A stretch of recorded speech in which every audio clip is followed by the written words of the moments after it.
Audio Jungle. mbokk yi nuyu na leen fi leen daan nuyu seen leader info leeral di dox seen bànneex ak seen bëgg-bëgg moo na ci nekkal tey bokk na li gën a fës leen war a waxtaanee xam ngeen ne édition spéciale sax lañ koy defal ndax ku wël mbudu tudd dëkk te jamono ji ñu toll nii teewal maanaam élection député yi daal dafa mel ni njaw ma ngi ciy desaw xam mi ndax tey ji tombeek àllarba di fukki fan wala du noonu di fukki fan ak benn ci weeru mars lii di kujjee gi daal ak lii di ngir maanaam ñu ne si nguur gi daal ñu ngi toggoo jiit waaye ka nekk nangutu toog si fett gi ndax kii di Déthié Fall gis nañ ko fa ak kii di Barthélémy Dias daal dafa mel ni coowoo daal amoon na fa ndax kii di Barthélémy Dias sax moom bëggoon na forcer pour dugg gis nañ ne kii di Barthélémy Dias daal bi mu buggee dugg ñii di moo takkadeer yi jotee bu xaw a métti ba mu bëggoon na force waaye daal mujj la antu moom sax àdduna ay kàddoom ndax nee na daal kii di Barthélémy Dias gi nee na ay kàddoom ndax nee na lii di conférence de presse du point de presse amul tontu ak laaj waaye moom dina leeral ndax nee na daal ñii di état bi la joxoñ baaraamu tuuma ndax nee na daal liste bi ñoom bi déposé woon ak ñoom liste bi leen wax duñ benn kon daal dafa mel ni lii di état bi daal ñoo soppi seen liste di leen si ñëw léegi waaye taxaw seetlu bi na xam ngeen ni maanaam weddi tuuma du ragal waaye seetal sa bopp la waaye ñii di nguur gi ñoom it kii di Farba Ngom moom it génnee na àddu ay kàddoom ndax nee na daal moom liste bi ñii nekkee daal loolu liste boobu moo nekk moom sax nag dem na bay artu kii di Barthélémy Dias ndax nee na daal war na teey ndax moom nekkul woon koo xam ne waroon naa dugg ci biir ndax daal Déthié Fall ma ngi fa woon kon Déthié moo waroon a dugg kon moom ni mu def ak lii di takk der yi daal mi ngi koy ñaawlu di si ñëw ak nu mu gën a yaatoo waaye xam ngeen ne foofu si diwaanu Ziguinchor kii di Ousmane Sonko xam naa sama technicien mag may signalé sax élément nga jotu te yem ba xam naa dañ si ñëw beneen yoon moom it mu ngi doon amal ndaje mu am solo foofu si diwaanu Casamance ba dem sax laaxaale na si ndax nee na daal lii di mbedd yi mu tuddee woon lii di ñenn si ay sénégalais daal gis na ne préfet bi daal mu ngi koy jéem a lànkal waaye moom daal gëm na ne loolu del dina am ak nu mu mën a ko demee daal loolu forcément dinañ am kon lii moo si gën a fës léegi-léegi ñu ñëw taxaw seetlu bi mbokk yi asalaamaaleykum wa rahmatullahi taala wa barakatu ni ma leen ko wax sa bopp bi tey daal foofu si ministère de l'intérieur daal dafa mel ne tàngoon lool ndax foofu ñuy saytoo lii di wàllum parrainage yi daal dafa mel ni ñii di état bi daal dañoo génn addu seen i kaddu ndax ñoom nee nañ daal lii di yeewu askan ak wàllu liste bi andi daal dafa mel ni amul parité loolu nag moo taxoon lii di yeewu askan ak wàllu ñu taamu fa maanaam ñu xàmmee fa kii di Déthié Fall ak kii di Barthélémy Dias ñoom ñu fa teewoon daal dafa mel ni daal si piccoo ak maanaam xiiroo ak ŋaayoo daal la mujj ndax daal gis na ne Barthélémy Dias daal bëggoon na force pour dugg waaye daal mu sëdd antu ñu seetaani éléments yi maag sama technicien maanaam Matar bi ma teewaloon foofu si fi ni amalee wàllu parrainage bi Matar jox ma élément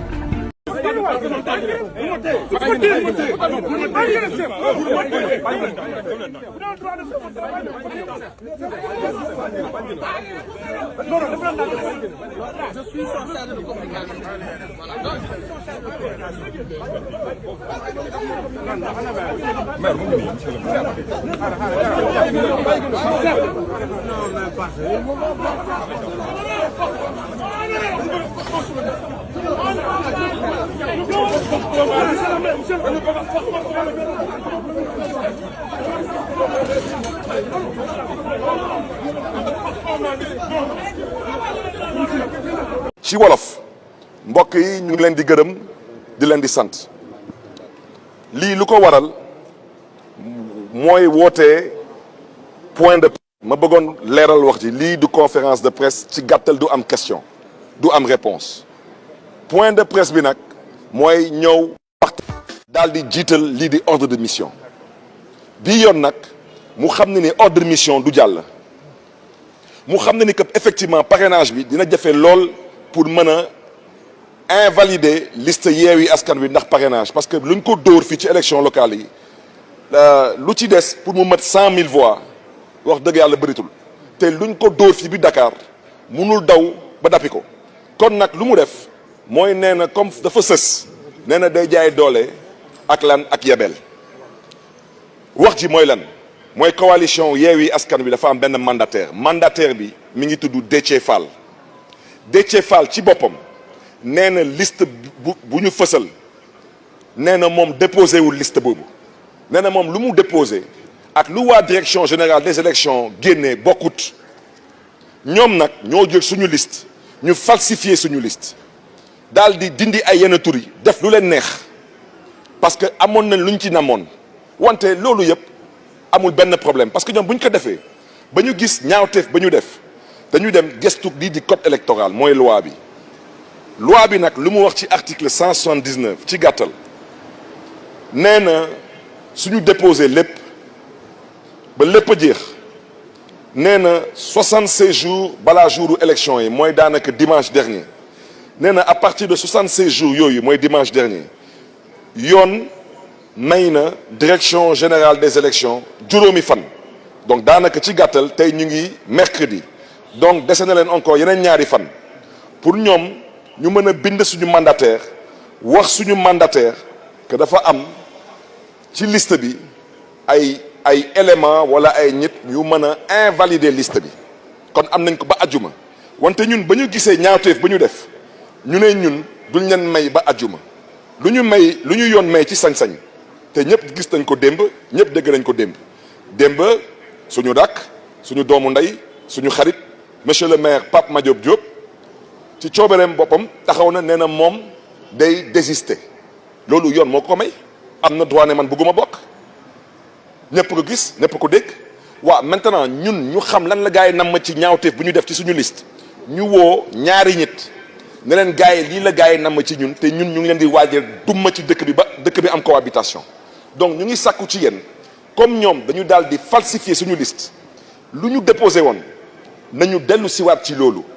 yéen ngeen bind seen liste seen lettre de désistement ñu remplacer leen te yoon nee na suñu toogoon ba ajjuma DGE notifié suñu mandataire wax ko lii seen liste lii mooy manquement bi wala lii mooy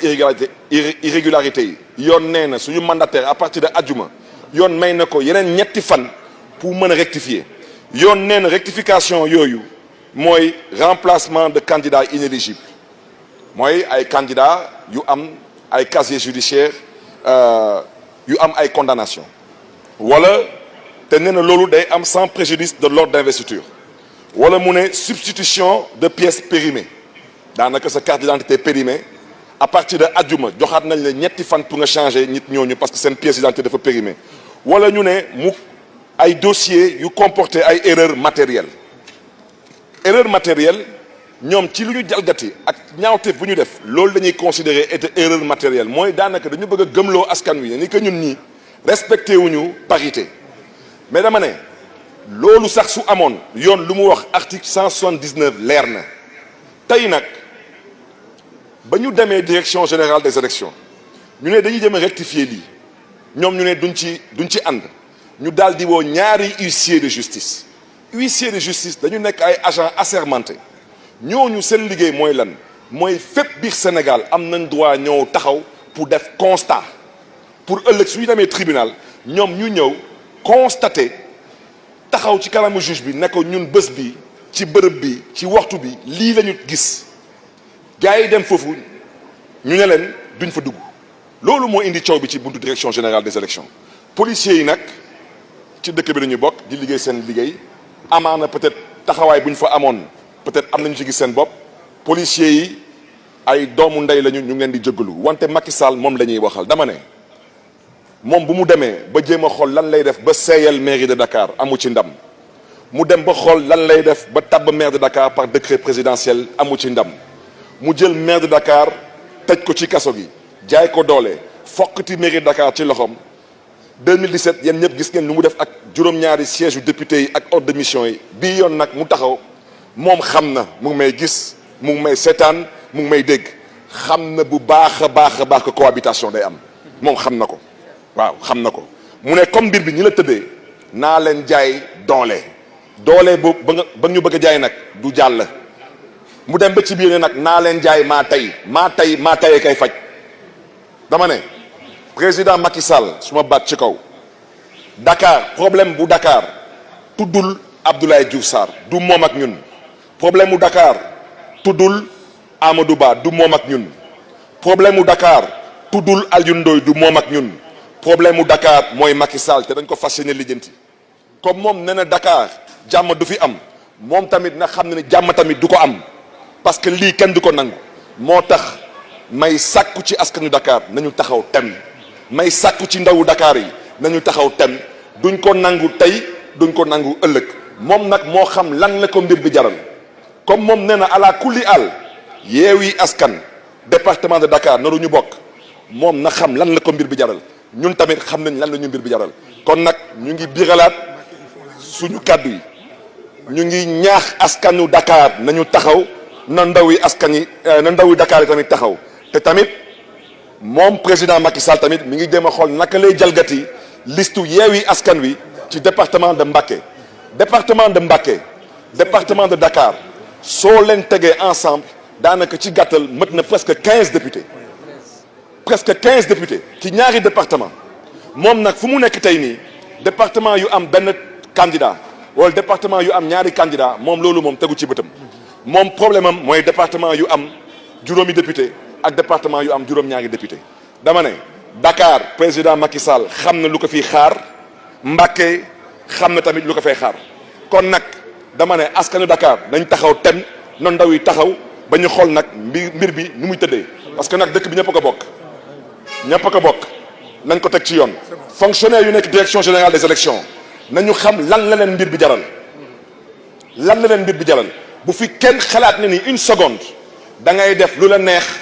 teg ci nag wekk ko ci maa tey te danga du ci fekk maa ngi gërëm ñëpp di sant ñëpp jërë ngeen jëf mbokk yi. Voilà, c'était la déclaration de Barthélémy. mi ngi noonu ñoo ko gisandoor loolu la Barthélémy Dias jot a def foofu waaye bi mu génnee it loolu la tontu ak loolu la wax waaye nag tontu du forax ndax kii di Farba Ngom it moom it génneen ay kàddoom ndax nee na daal Barthélémy Dias lim def tegu si dëgg du yoon Barthélémy Dias warta dem nag bay li yem ni maire de Dakar ku ko jiite waroo xiiroo ŋaayoog lii di takka der yi ndax daal moom nee na daal lii di Déthié Fall moom mooy mandataire bi kon moom rek moo waroon am ab si dugg ci biir waaye kii du Barthélémy Dias amul si dugg ci biir xam naa nag élément bi dana bëri ay gëllëgoo si mais ngeen jéggalu si xam ne wàllum téngit moo demee noonu Matar jox ma élément boobu. mbooloo mi askanu Sénégal ñu ngi leen di nuyu di leen sant lool di leen gërëm lool ñi fi toog ak ñi fi toogul yépp askanu Sénégal nag la ñuy waxal li xew tey là où nous sommes on est à quelle heure 22 heures Barthélémy Dias defoon na à sa déclaration à partir de 20 heures dëkk bi dina tàkk c'est passé ou pas loolu am na wala amut day wax lu ko neex parce qu'ils ont fauté ñoom ñoo def seen faute bopp ci wàllu confection des listes parce que xamuñu la loi sur la parité loolu seen affaire bopp la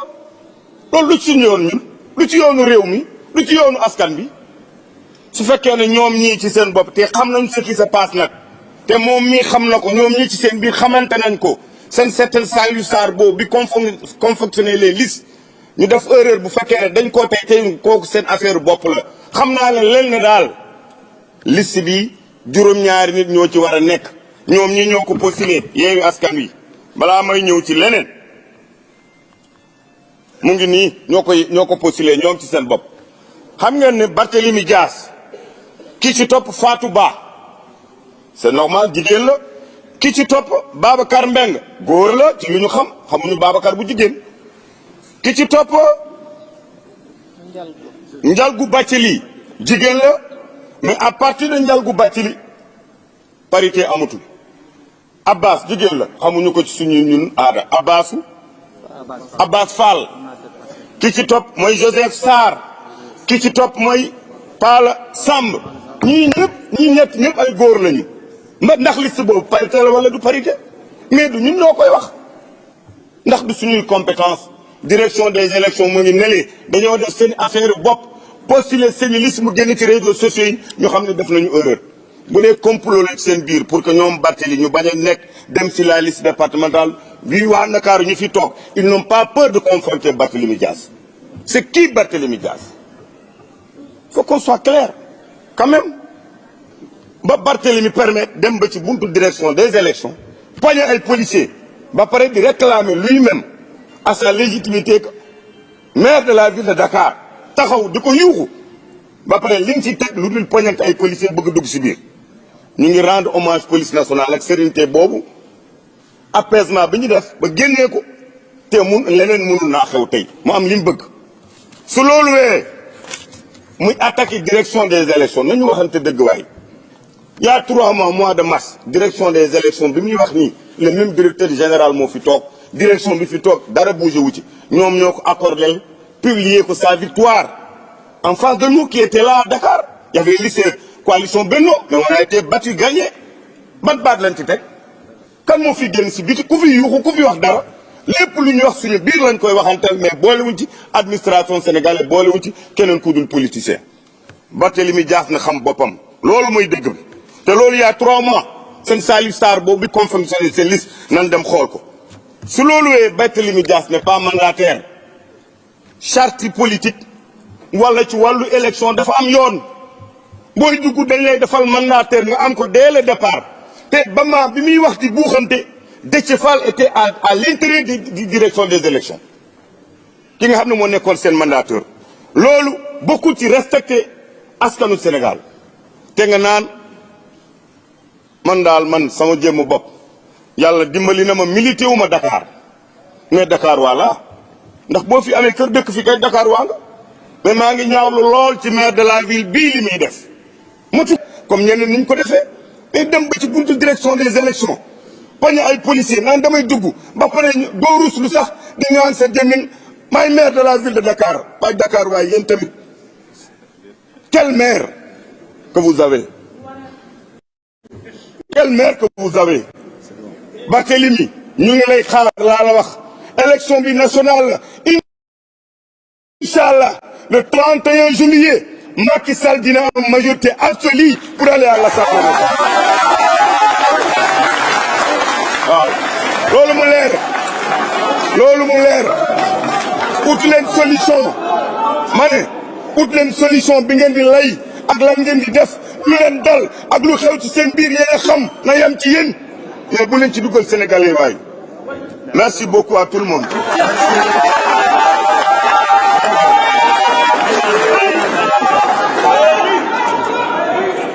mi ngi noonu ñoo ko gisandoo kii di Farba loolu la jot a addu mook ñenn ñi mu àndal foofu si APR yaakaar dina fa Sara Iyane Thiam moo nekk si côté wetam waaye duñ si yem kii di Déthié Fall moom bi mu génnee àdduna ay kàddoom ndax nee na daal ñoom gis nañ ne liste bi ñu leen limal du seen liste bi yeewu askan wi yóbbu woon ak lii di Wallu Sénégal danoo formé kay seen beneen liste kay bëgg ko makkaanal lii di yeewu askan ñoom nag duñ ko nangu te duñ ci ànd mukk ndax daal lii daal problème bii nag bu dee nii la ni organiser lii di wàllum élection na leen xam ne du wéy ñu déglu kii di Déthié Fall ay kàddoom Matar. Effectivement ñoo ngi woon ci biir man ak le mandataire national de Wallu Sénégal pour constater li nga xam ni moo génn ci liste Dakar mu wér lépp mu wér ñëpp ni li génn nii mënul nekk suñu liste parce que wér na Sénégalais yi nii liste bi nga xam ni ñett homme lañu dajale ci mujjantal ga alors que parité lañu war respecté ku nekk xam ne ni mënul doon liste yeewi askan wi moo tax mu ñëwoon pour wax ko ki nga xam ni moom moo yor liggéey boobu mais li ñu constaté mooy dossier yi nga xam ni indi woon nañ ko pour mu mën ko jël en compte mu ni moom du ko mën a jël ndaxte période bu ñuy defee examen boobu ubbeegoogul altine lay ubbeeku et tamit bi nga xamee ni bëggoon nañu huissier yi yéeg pour constater lu ñu mel ñoom ñu ni huissier yi duñu yéeg loolu nga xam ni nag lu doy waar la parce que huissier moom fépp fu mu mën a dem rek war na mën a dugg pour constater les faits man bu fekkee ni da ngeen nuyoonte waa jiñ la du ma la nuyu huissier mën na ñëw bind ni bi mu ko tàllalee loxo keneen kii tàllalu ko loxo huissier moom day constater et action primaire boobu je pense que tey waroon nañ ko mën permettre ñi nga xam ne ñoo fi nekkoon pour ñu def ko mais bëgguñu ko li ma mën a wax rek mooy bu ñu ubbi fitna ci Sénégal ubbi fitna ci Sénégal mooy xalaat ni mën nga def élection biir Sénégal sans Wallu sans Yewwi Askan Wi Dakar bëgg indi fitna Sénégal mooy xalaat ni mën nga def élection ci biir Sénégal sans Wallu wala sans Yewwi Askan buñ fi ubbi fitna xam nga ay dossier indi nañu bii kii bëggatul nekk dama koy changer loolu ci élection yéen ñi couvrir élection gis ngeen ko bataay yow mii bu fekkoon ni tey dama dugaloon sa tur nga ni bëgguma sama tur ci 72 heures yi mën naa ko génne dugal turu keneen xam nga loolu du débat dafa war doon action bi nga xam da ngay ñëw def ko en moins de 10 minutes nga dem sa yoon mais nan lay am ñi nga xam tey dañu bëgguñu figurer ci seen liste bi nañu génne seen tur mu ñëw di déposer dossier boobu nga nii doo ko jël